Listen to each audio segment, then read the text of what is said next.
Well, and hello and welcome back guys to 911 Escape. So this time I'm showing you an older model which I was very kindly lended to me by a follower. And this here is a 991.1 GT3 RS in ultraviolet in 1:18 scale. Yeah, and back in the day this was really the holy grail, you could say it like this, because it's pretty much the same as the lizard green here behind me. These two are like the holy grails of Porsche models. Here in ultraviolet, it was also available in lava orange, which was also a new color back then for the GT3 RS, and in white. For me personally, I really like this spec.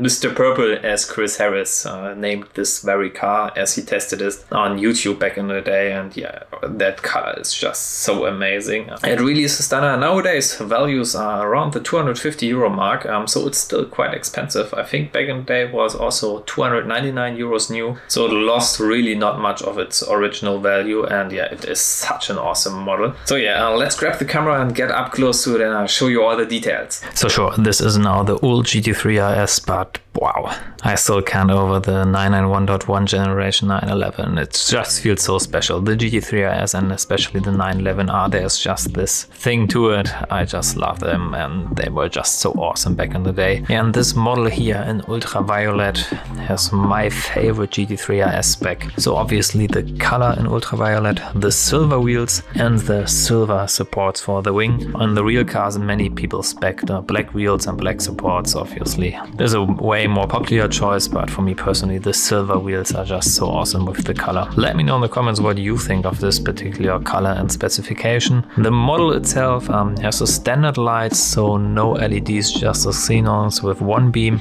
Obviously 991.1 has the different lights arrangement down here and also different front lip, but it is still very nicely done by Spark. There's even some mesh over the indicators here like it is on the real car to resemble that. We obviously have the Porsche crest here, very nice air intakes all covered with mesh so that it resembles it very nicely. And yeah, especially the direct front view is just so awesome on the GT3 RS. How the air vents here over the top wheels come out, it's just so freaking amazing, and I love this view so much. It just looks so awesome. Side profile is obviously super aggressive with the big wheels, with the big wing, with the super low sitting car in general. And yeah, something which is a bit different to newer Spark models, for example, are the brake discs. These are definitely not as well done as on the 911 Speedsters I reviewed. So there it is definitely noticeable that Spark has improved their model cars over the years, but still this here is very nicely done.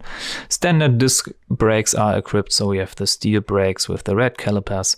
And then we have obviously for the GT3 RS the center lock wheels, and here you can also see every individual teeth, which is very nice with the RS logo, how it should be also on the real car, which is very nicely done. Also the tire valve for inflating the tires is correctly placed here, which is a very nice detail, and this is how it should be. Then the rear, I think the most striking feature of the GT3 RS, obviously with a huge rear wing. This one does not say Porsche on top. This here is completely in ultraviolet, completely clean car, which was something new back before this GT3 RS. They also had many stickers on them, and on the 991.1 they kept it completely clean. Stickers only came back for the 991.2 GT3 RS. I really like the spec where it is super clean, which I would also love to have on my lizard green GT3 RS without the stickers. That would look so great. But yeah, that's not my choice to make. Then we also have the double pipe exhaust here in the rear. The lights look super great, the reflectors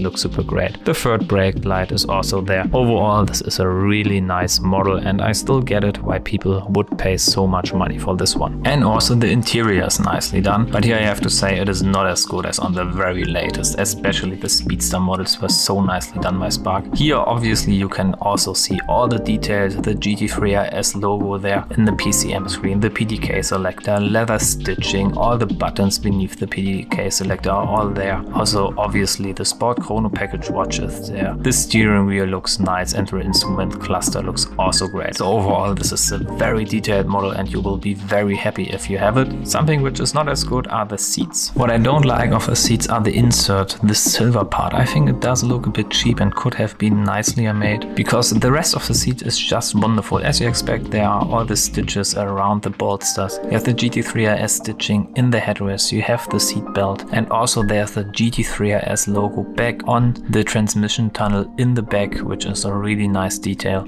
So overall it is a really nice model indeed, and such a pleasure to show it to you guys, and I really appreciate the support by the follower who lent me this model. So yeah guys, I would say you definitely notice that the quality of Spark has improved over the last couple of years, but it is still such an amazing car. Points wise, it gets a 35 out of 50, which is still a very high score for an old model, and especially in significance and in rarity, this one scores very well. And quality, I gave it 1 point less than the newer Spark models. And if you want to see the detailed scoreboard, make sure to check down in the description below. There you can see all the models I reviewed so far with all the scores and respective categories. Alright, yeah, and that's it for this video. But if you're wondering how seriously I take model car reviews, this here is the key to the all-new Panamera 4 SE Hybrid. So yeah, the car is parked right down there, but I'm still sitting here making model car reviews for you guys. And thank you very much for the amazing feedback. I really enjoy doing this YouTube channel. If you also like this kind of content, make sure to drop a like down below, subscribe to my channel, yeah, and as always, get in touch with me on Instagram or join our Discord server. This is also a very lovely community there. So that's it for now. Alla, ciao!